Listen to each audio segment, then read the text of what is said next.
Hello.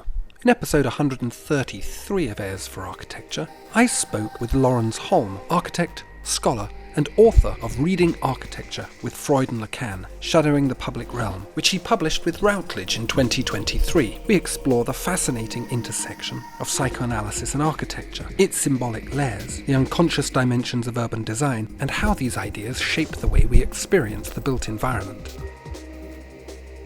A is for Architecture, a podcast about architecture, buildings, urban culture and space. Hello and welcome to another episode of Heirs for Architecture. I'm talking today to Lorens Holm, scholar, writer, architect as well.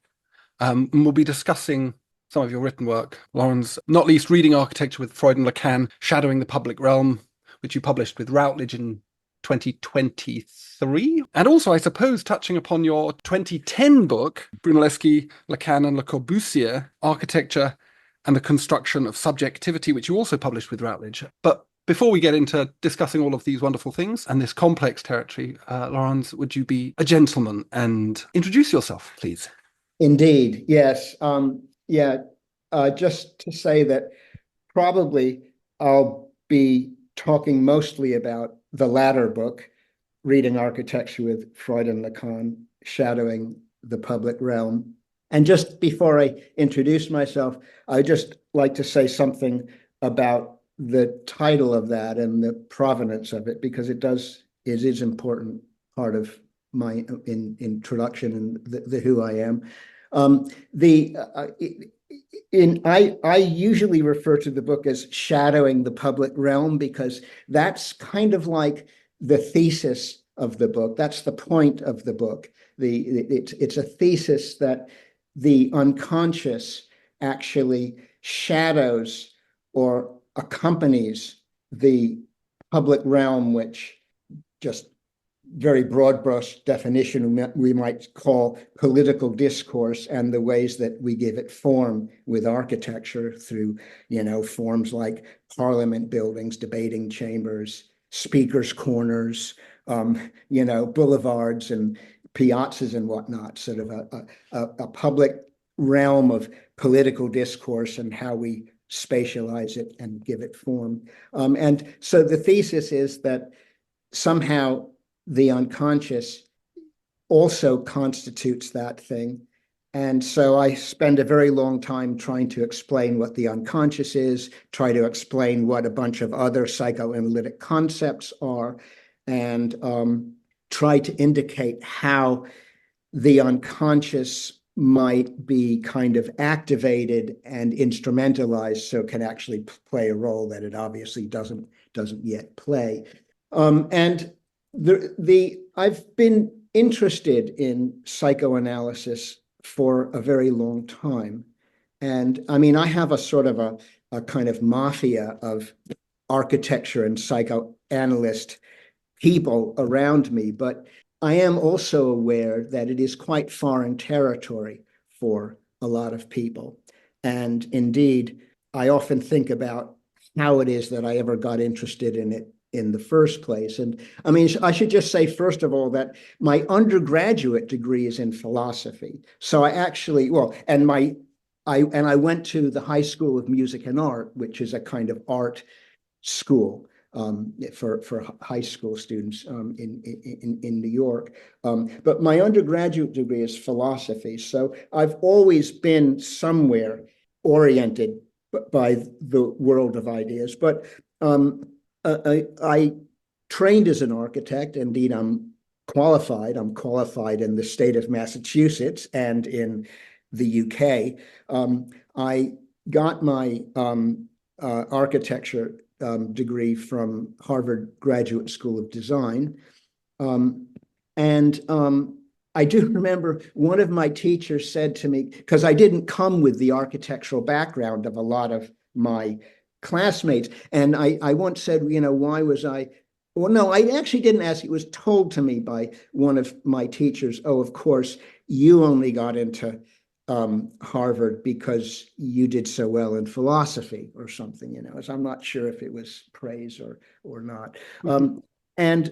But I think I did the degree at Harvard, and I practiced for a number of years. I was at a kind of very important firm in Boston, Perry Dean Rogers and Partners, for a number of years. This is where I got my, sat the exams and got qualified. And I had an opportunity to teach. It was just, it was almost accidental. I wasn't exactly looking for it, but I got the opportunity to teach, and I wound up teaching for 6 years as an assistant professor of architecture at Washington University in St. Louis. And it was somewhere while in St. Louis that I read an article by Beatrice Colomina on, I forget the exact title of it, but it was on Le Corbusier and his use of photography, okay, how he sort of formats his spaces for this kind of perspective plane of, the photographic image.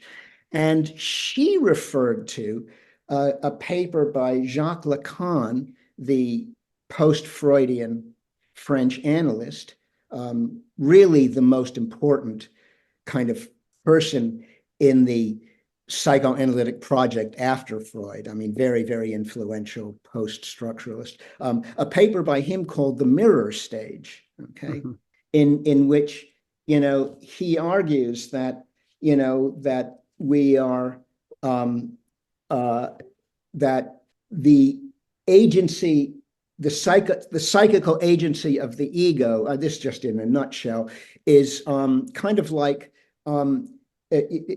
captivated by its own image. Sort of, there's an agency within us which is captivated by its own image, and that's the ego, and that thing represses the other component of the psyche, the unconscious, which is really the field of significance for the psyche. Everything that's significant for the psyche, whether the psyche knows it or not, is broadly the unconscious. So he wrote this paper, but anyway, we may return to that. And it was the most difficult paper I've ever read in my life. It was just, it was, there wasn't a single word that I didn't have to look up. It was full of references to classical and Enlightenment philosophers, 19th century, really obscure analysts. It's like 4 pages long. Maybe it's 5, it's very short, but bloody impossible. And it was like a hook. It's like, it was a kind of a challenge almost to do something, to make sense of this very, very enigmatic paper. And, I'm a young teacher in architecture at Washington University, looking for, something to orient me and my work and my thinking, and, and somehow it became that. Okay. And and then, later, I then came to America. This is America. I then came to the UK for, basically my wife is British, basically personal reasons. Me and a bunch of my colleagues at WashU, we'd all sort of started at the same time. Brian McLaren, David Smiley, Lauren Kogod, a number of them. We all kind of promised ourselves that when we left WashU, we'd go and do PhDs. And so I eventually wound up many years later in the UK, and I started a PhD at the London Consortium, which is a consortium. It's defunct now, but it included the Architectural Association. I did a PhD on Lacan with Mark Cousins, the great kind of AA theory guy. It was actually Mark Cousins and the political scientist Paul Hurst. He was my second supervisor. And that kind of, that was it for me. I was then fully paid up in this kind of analytic, psychoanalytic world, this kind of crossover between architecture and psychoanalysis. So continuing to, and then I got the position as up at the University of Dundee teaching architecture, which is where I am now. I'm a reader in architecture and humanities at Dundee, where I teach master's level design, architectural design, and I teach humanities. Okay, so, and just one last thing. If I'm going on too much about this, I just do one of those timeout signs that, No, not at all. It's but very interesting. I, I should just say that when we were when I was at Harvard at Harvard GSD, me and my classmates, our kind of role model was a certain kind of teacher we had who had both an architectural practice, often in partnership with somebody, and also an academic practice through teaching and writings. And that was kind of like the model for us. We just thought that that was what we all wanted to do in some form or other. So, I mean, for me, the standout professor was Jorge Silvetti, who is probably retired now, but until recently was still active in the GSD. And, he had a practice with Machado and Silvetti. And, while I was there, while he was teaching me, he wrote this fabulous paper, The Beauty of Shadows, on perspective. And this is the exemplar that we were aiming for. And, to certain extents, to greater and lesser extent, some of us have realized it. I mean, I don't really have a practice. I haven't practiced for 20 years now. I am an architect, but, basically the only way I practice now is through my students' projects. Okay. I mean, truth to say. Or rather, I should say architectural practice. My practice is basically writing. Mm-hmm. And and then just finally, and this is really just rather personal, I don't know to what extent it's significant. I mean, I think I mentioned to you earlier, my mother was all throughout my childhood in analysis. She was a sort of an unpublished poet and not always the happiest person in the world. And she was in analysis, and my dad would go off to work and my mother would go off to her therapy session, her analytic session. And so we kind of grew up with that, me and my siblings. And so although I knew nothing about psychoanalysis until I read that Lacan paper, The Mirror Stage, analysis was always somewhere in the background. In other words, you can actually already be kind of like acclimatized to something, even if you don't know anything about it. I mean, I knew absolutely nothing about analysis except there was some weird guy named Freud, and through my mother's offhand comments until really until I read that paper by Lacan.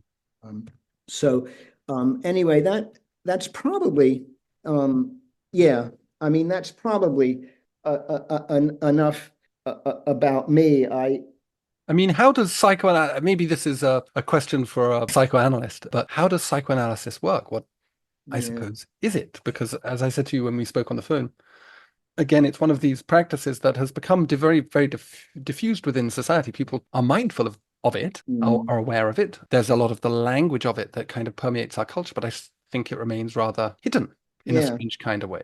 Hidden. Mysterious.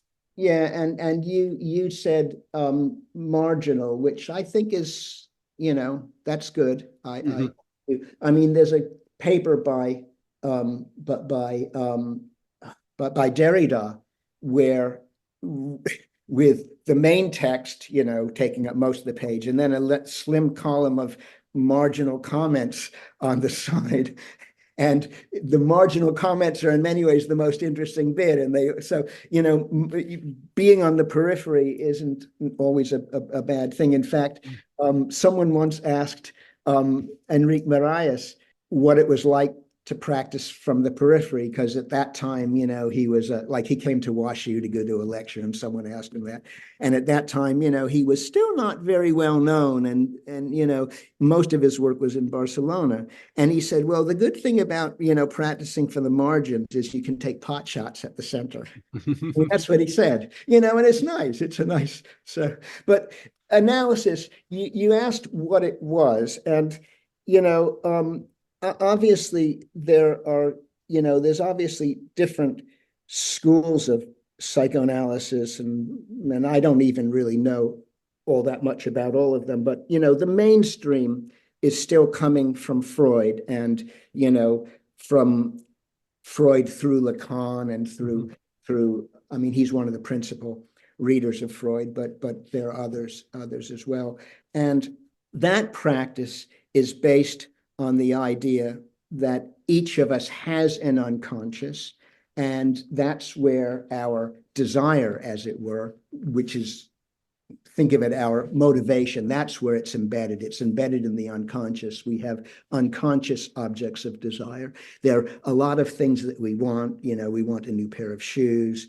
I'd like, to write another book, whatever it may be. But somewhere behind that, and those objects, have a kind of a serial nature. Once I get the shoes, then I want a new pen, then I want a new Rolling Stones album, then I want to write, But somehow orienting all of that, and behind it is this idea that there's an unconscious object of desire, okay, an unconscious objective, as it were. Yeah. And it's the job of the psychoanalytic session to try and not exactly make that conscious, but to get the patient aware of how that unconscious object is orienting them. So the patient, typically lies on a couch staring at the ceiling. They're encouraged to just talk about anything that comes to their mind, not allow their ego to censor their speech at all. And the analyst sits in a chair staring out the window, not listening to them as much as possible, just sort of, also spacing out. They're both supposed to sit in that room spacing out, basically, to use a sort of a 60s kind of expression. And the analyst is not exactly listening to what they say, but listening to the way they punctuate what they say, when they pause to clear their throat, when they shuffle, when there's a kind of tightness in their throat, and all of which is at least as indicative for the analyst as any particular, and the meaning of any particular thing that they say. So it's in some ways a kind of subtle and very interactive process. And the idea is that that actually we're all motivated, we're all driven by really powerful drivers that remain largely unknown to us, unknown to conscious agency, which is effectively the ego. Okay. And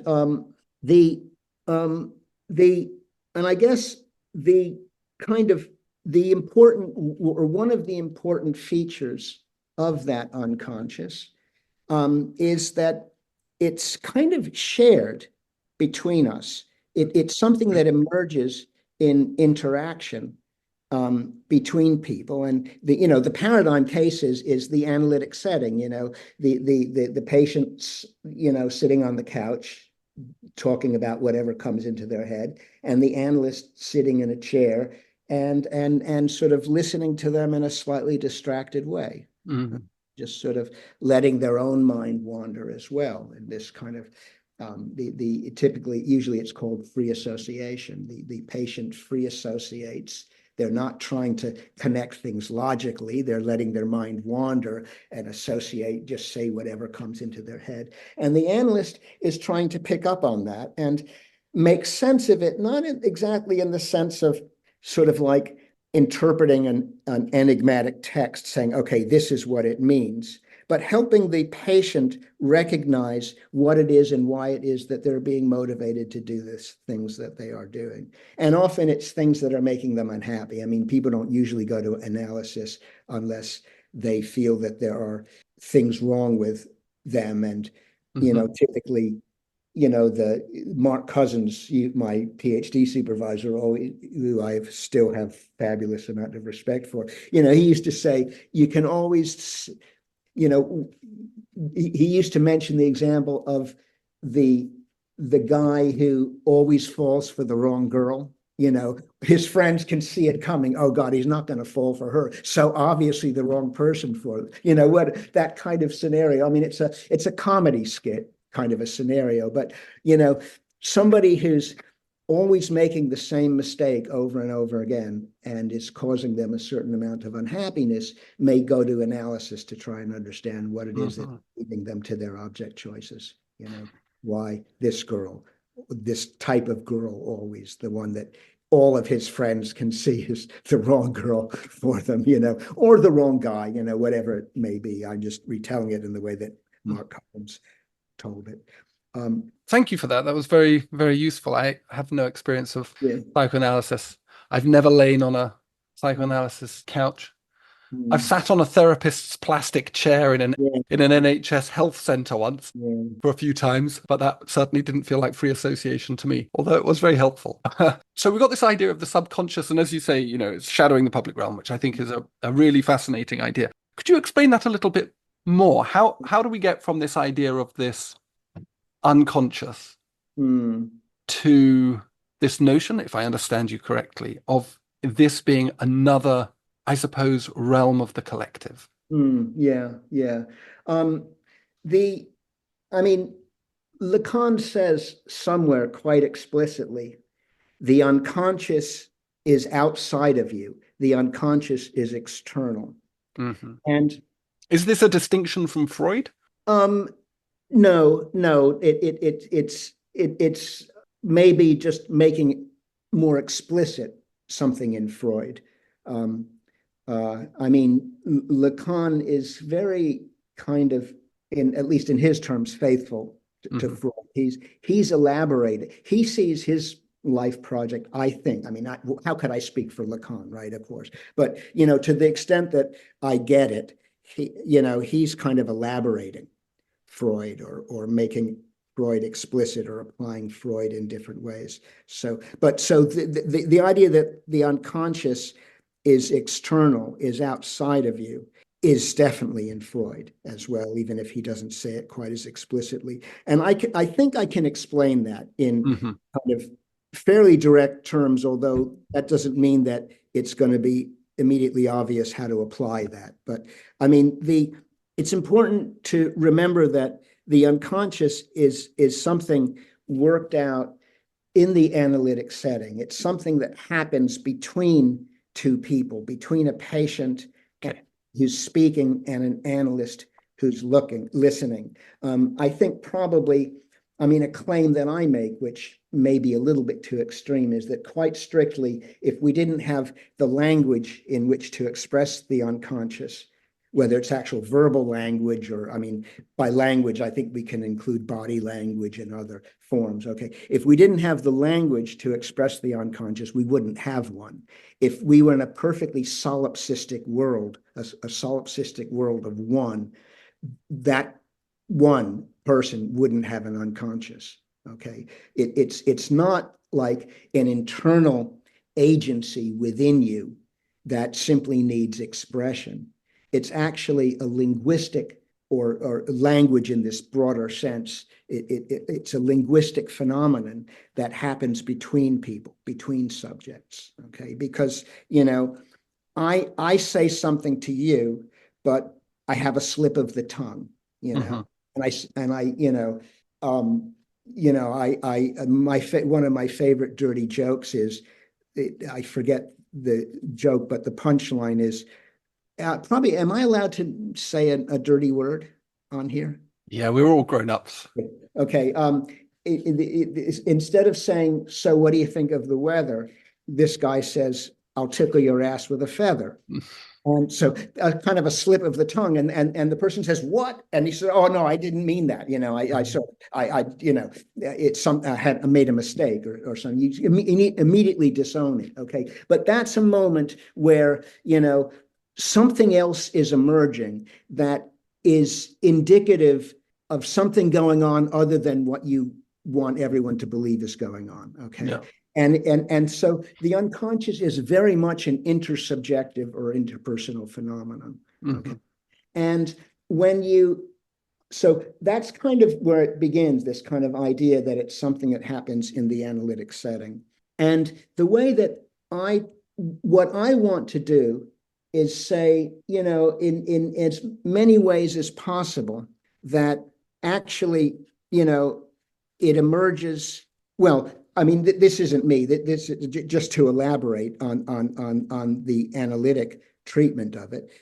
It's not just the slip of the tongue, okay, but actually the unconscious emerges anytime two people are, reacting off of each other. You say something, I say something in response, you say something else. Each time there's a little bit of slippage between what you say and what I receive, how I respond to what you say and how you receive what I say. There's, because, if there weren't that slippage, there would be no such thing as metaphors and interpretation and, as well as misunderstandings. And it's that kind of intersubjective back and forth always going on between whenever you have more than one person in the room, okay, which is how kind of modern psychoanalytic theory understands the unconscious, okay? And, I want to say that it's a kind of common, in other words, it's actually shared in a certain sense. I want to say it's a kind of a common articulation, almost like the fact that we share a language, that language is a common articulation between all of us, okay? And that as such, it actually is, if not exactly public, it is something out there and it is operating all the time. And, I can't say it directly. So I write a book which starts from 7 chapters. Each chapter is like a new beginning, a new start, where I just try and converge on the idea of the unconscious from a slightly different angle each time. Okay, in fact, I think that's probably the best way to understand the book. It's 7 chapters, each beginning again, in a sense, or in some ways repeating, but in slightly different terms, the same, not the same ideas, but all kind of pointing to the same place. I can't come out and say directly, okay, this is your unconscious now, and this is how it's operating, because it doesn't work that way. The unconscious is like a blank spot, okay? It's like the blank spot from which your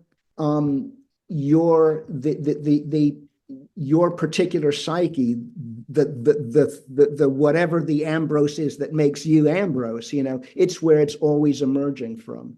Okay. And Freud, like when I say blank spot, when he's talking about dreams, he talks about the navel of the dream. He's, there is actually, the dream is emerging from somewhere, only never ever know what that somewhere is. It's a blank. And the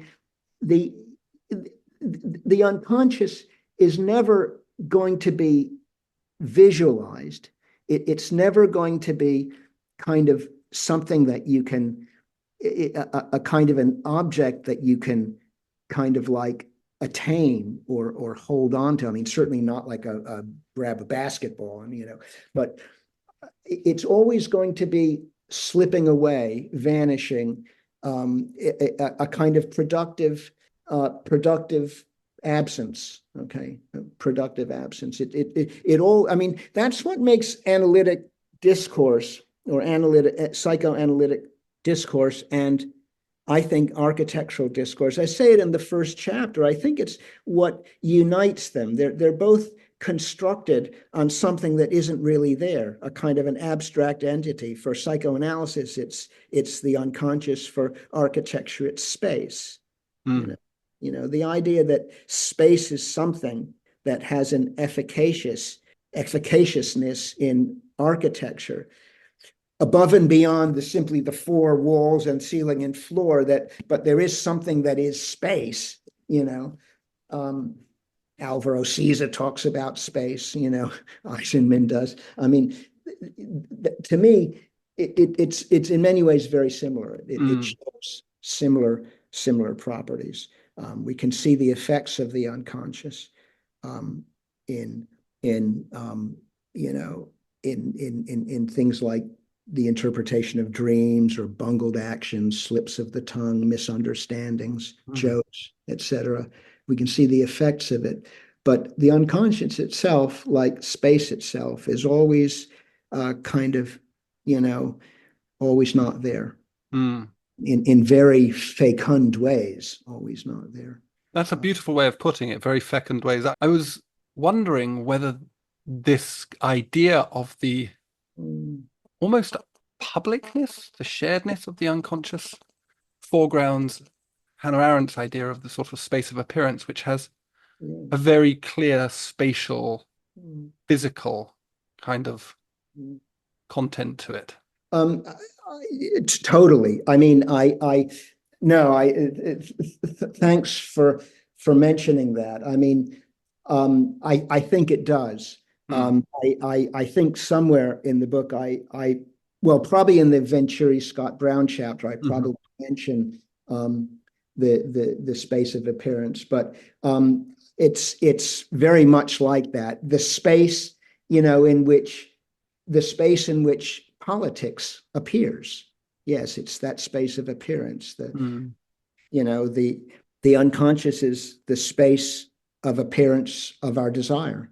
And I think so. And I mean, another kind of place where there's a kind of allegiance to the idea of the unconscious is do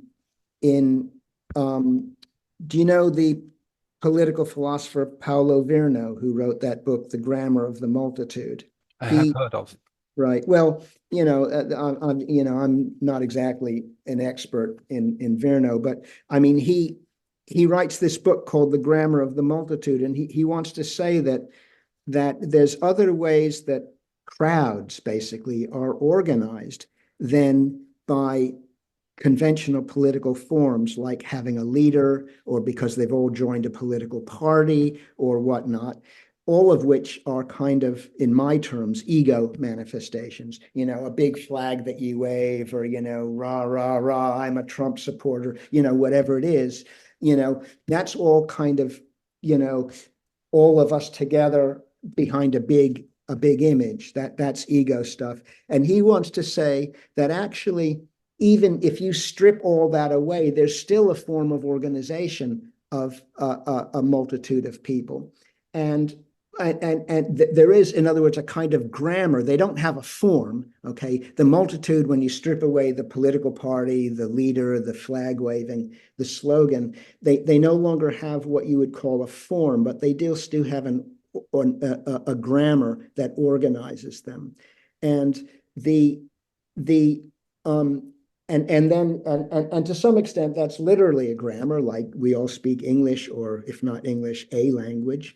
But he kind of expands that idea of a grammar in ways that I'm probably not here and now going to just be able to elaborate. But I do draw on that too, and I try to understand what an unconscious would be, that it's a kind of grammar that organizes. We're all participating in it. I mean, you and I now are participating in that kind of relay back and forth of the unconscious. And we may go away after this session, and something about this session may pop into your mind that hadn't occurred to you now, or which, even though you remember it later, may actually still, it may be in there somewhere, in kind of shaping you or positioning your responses. Okay. Mm-hmm. So it may, it is efficacious Mm. with the unconscious. It is a, Jesus, I guess I'm getting ahead of myself. I was talking about Verno and the idea that, maybe the unconscious is a collectively held way, that very interactive way, that the the people, the crowd are kind of organized in this very interactive way. Yeah. And I, in to my mind, I mean, just jumping a little bit, I'm not able to say in the book how you would kind of harness it, and if it is a kind of psychical energy or power, or how you would harness it and use it. I can't really do that, and so I mean the book is a failure in that sense.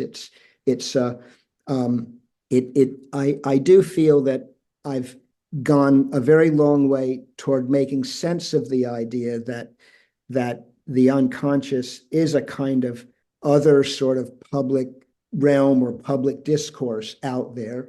It does, like public discourse, have a kind of spatial aspect and a kind of a shape to it. Mm. It's not necessarily debating chambers and parliaments and piazzas, but it is spatial. It But has. I think there's something interesting in the way you're talking about. You mentioned sort of a Trump rally, for example, and for me that's politics, Yeah.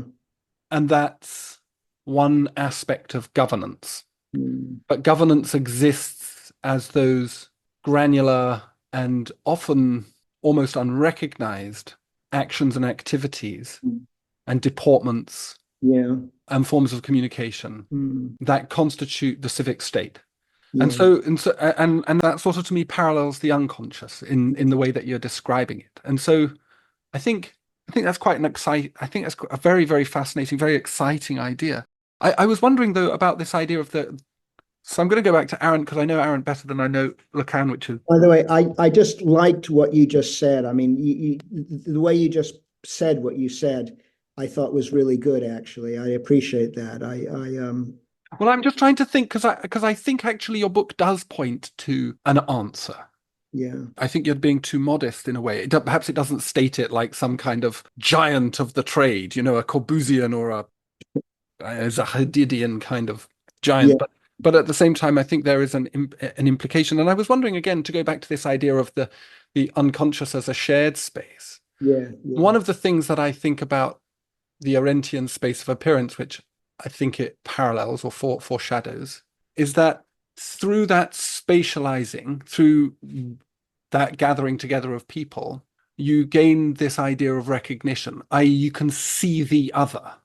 So it de-abstracts the other, and we can become in that sense.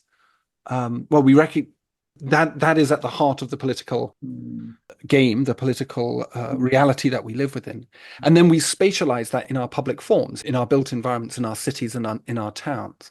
So I was wondering about this. There's a quote I pulled out from it: "The city is the field in which we produce our subjectivity." Yeah. If we've got the unconscious here, how is that mirrored in the city?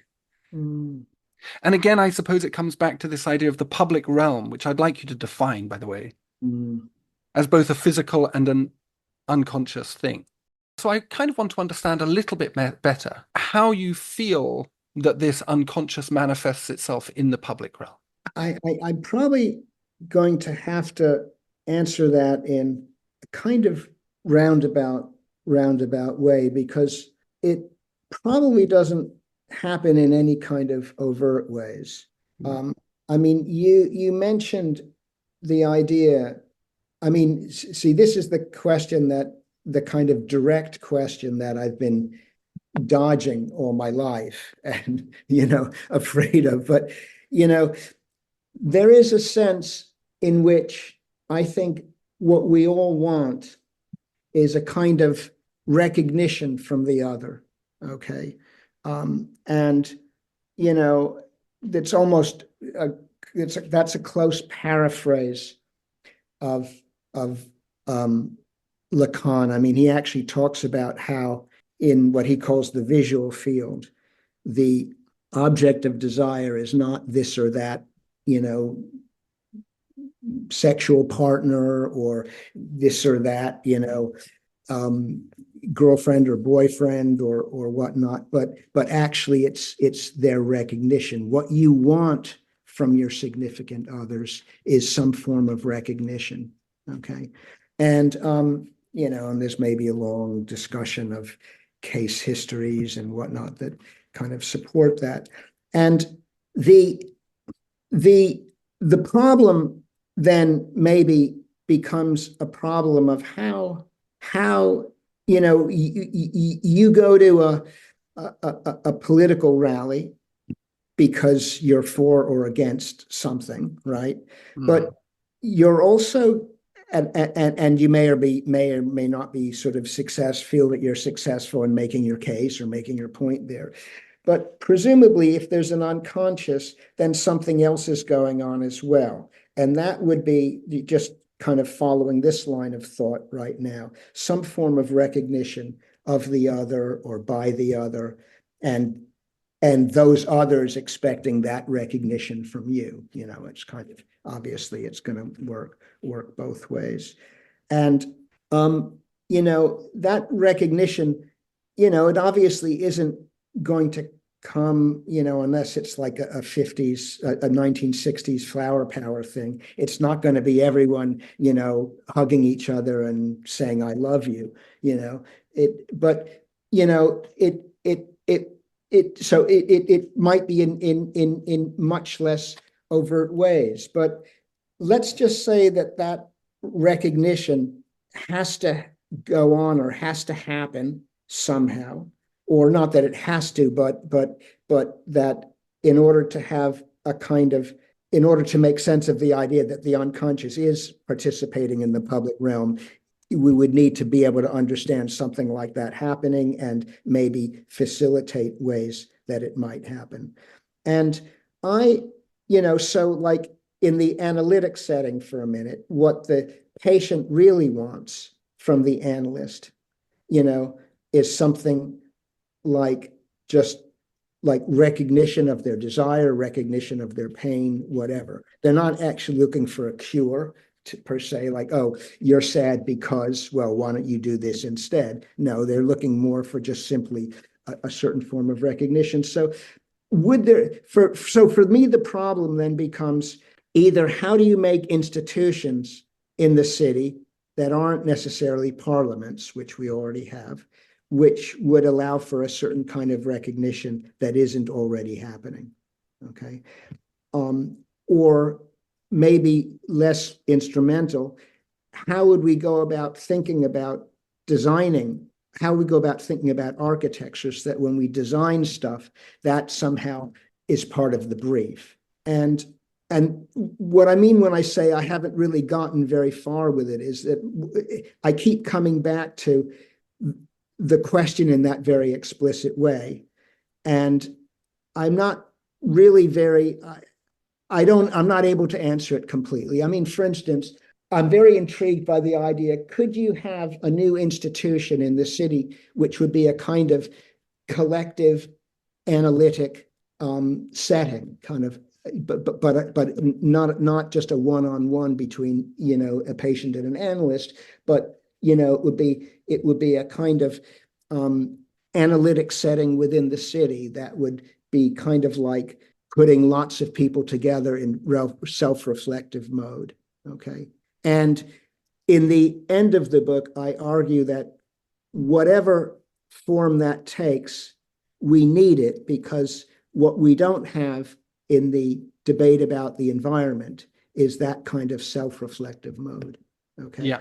We simply don't have that. And the sort of sub argument is that maybe if we did have that, we wouldn't be so hell-bent on destroying our environment in the way that we are.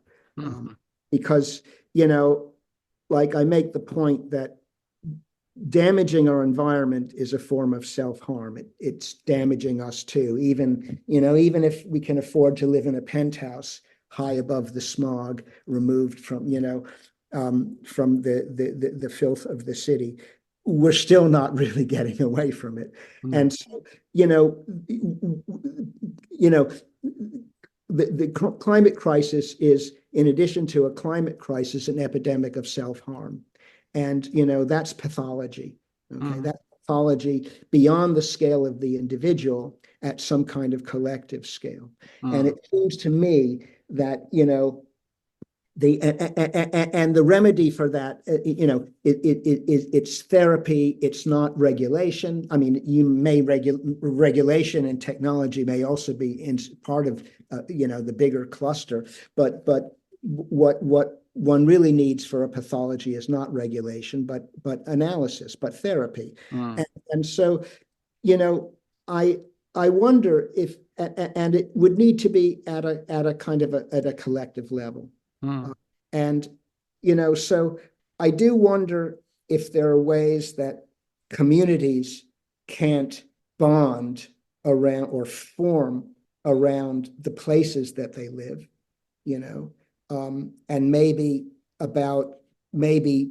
form around not exactly just the place they live, like I live on this street and you're my neighbor, but around acquiring knowledge or something about the place they live, its history, its relations to other cities or other neighborhoods, and something that it's sort of ethnographic, political, economic, trade relations, blah blah blah blah, and that would be a way of raising collective consciousness and putting collectively one community in relation to another. Now, it's not something I really go into in the book, except to say maybe there could be these analytic way stations within the city. But I do wonder about how to, in this or other ways, instrumentalize the idea of the unconscious by sort of like finding institutions that might be able to address it. I don't know if that really answered your question. Well, yeah, I think it does. Well, it takes it further as well.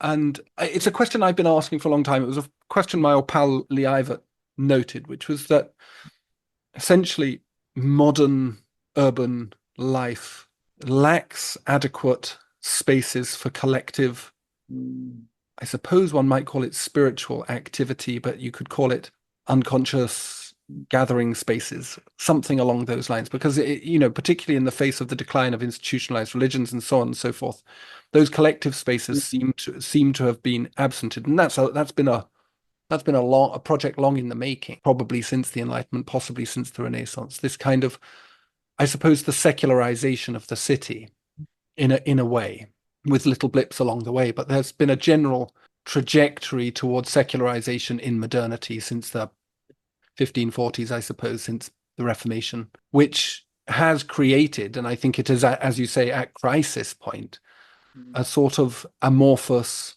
and rather pitiless urban realm mediated purely by consumerism and pleasure. There's not much meat to it, and consumerism and pleasure are based around, consumerism. So, it's inherently unsustainable.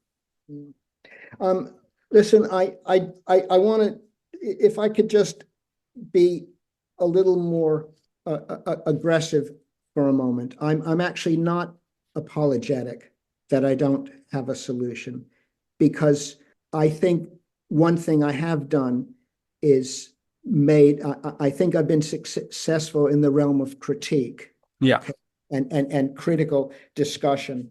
And I think, for instance, just I won't repeat it, but just referring back to the last chapter and the trying to address the climate crisis.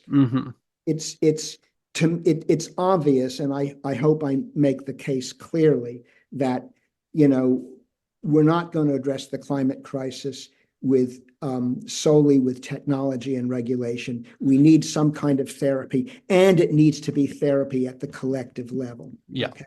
So whether or not it's now, no one's that I'm aware of has been able to say that before in quite that way. Now, whether that goes into becomes institutions for capturing our unconscious or not, or instrumenting, activating our unconscious, I don't know. But I think I've succeeded in raising a really critical aspect about the climate crisis that bloody well nobody is acknowledging. But actually our agency in it and the need for a collective response to that. That's the first thing. Sorry, just one other. Just get the rant off my chest. I think I've succeeded in successfully in criticizing this sort of public planning discourse around the idea of places, and this sort of absolutely kind of the way that kind of like places become a kind of phenomenal quality that we sort of inhale or something, or either that or identify with. And actually, I think I describe using myself and a dream of my own as an example that actually a far more profound way we attach to places is unconsciously. Okay. In the analysis of dreams, dreams always take place somewhere, and those are incredibly powerful attachments. In my example, it's a nightmare, recurring nightmare I had about being hunted down by wolves on the Columbia University campus. Okay, that thing. No, I mean it's and I just like the fact that a Harvard GSD alumni would find Columbia as a space in which their nightmares occur. Well, yeah, no, I mean there's so many ways that you've made a joke about it, but you're dead right. Yeah. And there's so many ways that then Columbia, Harvard, and a million other places become a sort of a constellation, an unconscious constellation that begins to orient me in my life, in my work, in what I gravitate to, what I flee from. Okay. And, I don't really expect that, planning applications can ask, you to please document how the place that you're proposing to build on figures in your dreams or figures in the dreams of other people. That seems sort of unpractical, but there is there's a critique of the inconsequential and rather stupid way that ideas about what a place is are used in planning discourse that planners should address.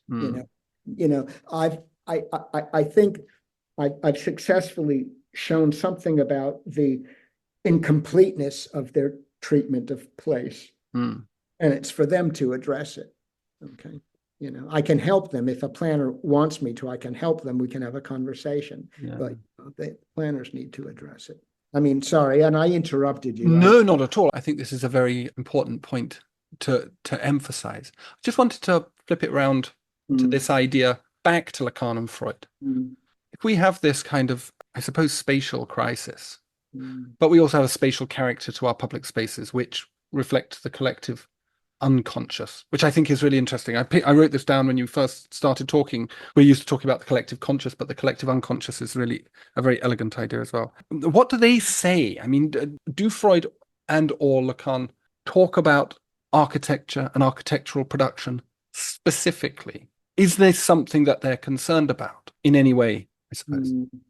I mean, the short answer is very little. I mean, it's funny, isn't it? It's funny that we live in cities and we live in buildings, and it's very rarely the subject of either philosophy or psychology. Yeah. Architecture, the built environment generally, does appear in their writings, but in primarily incidental, accidental ways. Neither of them sort of addresses kind of like the problem of architecture or whatever that would be. That they don't really. And it's for me and a number of my close colleagues. Right now we have this online group, or we've had for a few years now, called IPSA, the Institute for Psychoanalytic Studies in Architecture. But that group and others, not everyone who's interested in analysis is in that group. Jane Rendell, who you've had on, is not a member of that group, although I don't know why we don't invite her. We probably should at some point. She'd certainly be a welcome person in it, for instance. But it's that piece, it's people who are primarily based in architecture, but writing about and drawing on psychoanalytic concepts. But we, our job, mine and my colleagues, is to try and kind of try to make the leap to architecture, precisely because it isn't really dealt with in direct ways in psychoanalysis. Mm-hmm. And it's kind of paradoxical, because analytic theory is very, very spatial. It draws on spatial relations all the time to make sense of its concepts. I mean, Freud's model for the psychoanalytic subject is essentially this is the ego and the id. The id is a kind of seething, bubbling cauldron of unconscious desire, clothed in an outer surface, kind of shiny, reflective outer surface of ego. It's the model of a kind of a container, and Lacan is very, very interested in topology and almost all of and sort of paradoxical topological figures like the Mobius strip and the Klein bottle. They're very, very instrumental in his work. So very, very spatial, very, very spatial thinking, and yet never really, Lacan. One of most direct statements, Lacan says that architecture, like painting, is organized around emptiness. Okay, that's a contraction of a much longer quote, but architecture is organized around emptiness, and he doesn't mean the emptiness of a motel when they have the no rooms to let sign, the neon, but even a room full of people is still an empty room, that somehow, in other words, there's something always left out of architecture, something that's essential to it, which isn't there. I do like that idea of the absence, and you talk about it in relation to the idea of the perspective drawing. Yeah. In Brunelleschi's work. And in the Brunelleschi chapter here, which is in some ways a condensation of the material in that book. Yeah. I mean the psychoanalysis, just to say, is although people regard it as a foreign country, it's important to remember that it's very ethnographic, and also it's brutally empirical. And absolutely nothing is allowed into psychoanalysis except what someone has said. It's very attentive to what people say. So it's not cause and effect. It's not science in that sense, but it's very, very empirical. But anyway, just the ethnographic thing about the ethnographic roots of Lacan's understanding of the perspective painting and architecture is organized around emptiness. It comes from the way Brunelleschi announced the invention of perspective publicly to the people of Florence. He turned a studio practice into public discourse by kind of setting up a perspective demonstration. I describe it in the book. He sort of somehow constructs a perspective with a vanishing point and lines receding to it, all that good stuff. and drills and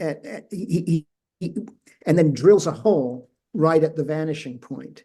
And the reason for that is because he paints a painting of the Florence baptistry. He stands facing it in the open doors of the cathedral opposite the baptistry, paints the painting, and then drills a hole through the vanishing point so he can look at the painting from behind, so that, he's behind the painting, staring through the hole as if he was wearing a mask that had a picture of the baptistry on it. Okay.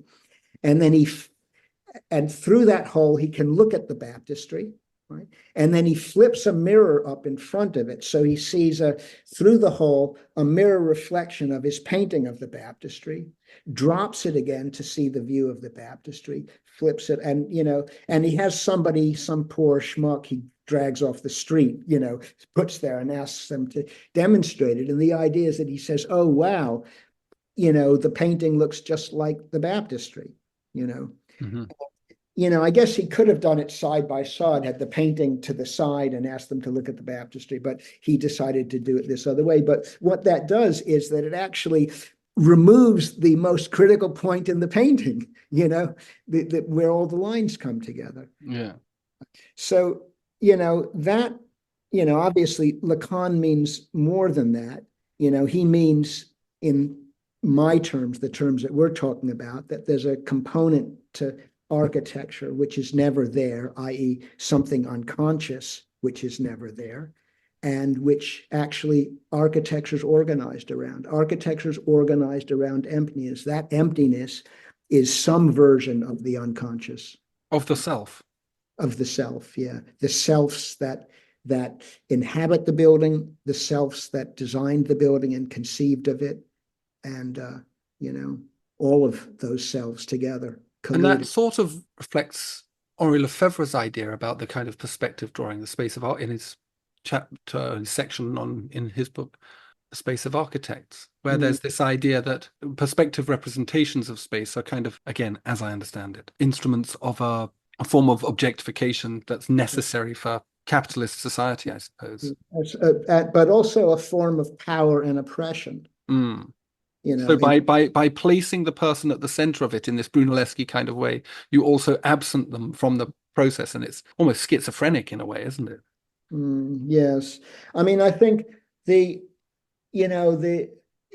the perspective image that architecture loves so much is a sort of form of power and domination, okay, which, as I read Lefebvre, is partly what he's complaining about, or critically, and not complaining, but I mean critically, pointing his finger at. What Lacan is agreeing with that, or would agree with it. I mean, he didn't, but my reading of Lacan is consistent with that, and the point is that although the perspective image is a form of representation, there's something under it which escapes that, and that's the unconscious. There's the kind of powerful image of architecture empowered by this, incredibly compelling image. A good perspective is a very compelling thing, and as compelling and powerful as that is, it's also participates in the repression of some other voices which are going on and are actually probably more pertinent for how the design of that building became the building it is, and how people, like with my dream of Columbia, how people actually attach themselves to that building, people for whom that building is significant, who form kind of attachments to that building. Those are not through the image, or they may in some sense appear to be, like you might say, oh, this is such a cool space, or wow, what a click, show me your picture of it, but actually there are more significant forms of attachment which don't go through the image, which go through something else, go through the unconscious. What a perfect point to finish on. Is that a good way to stop? Okay, well, okay. Thank you so much. Okay. I hope that was good. Oh, fabulous, yeah. Yeah, good. Okay, I've enjoyed it. It's the way you cut that off. It's very much like what I didn't say. I mean, I don't think I talked about it in the book, but Lacan was very controversial because he invented some practices which went against what was regarded as acceptable practice. And the most well-known one is this sort of Lacan short session. A session is supposed to be kind of nominally an hour. And he would get fed up after 15 minutes or 2 minutes even and just say, right, it's over. Over for today. It got him in a lot of trouble. Where is my mind? Where is my mind? Where is my mind? Where is my mind? Where is my mind? Where is my mind? Way out in the water. See it swimming, as the Pixies so astutely said. Thank you to Lorens for taking the time to speak with me. It was a great pleasure, a real delight. Thank you to Routledge too for the wonderful copy of both books. Please see the podcast description for links to them and to Lorens's professional and social profiles. And thanks for listening.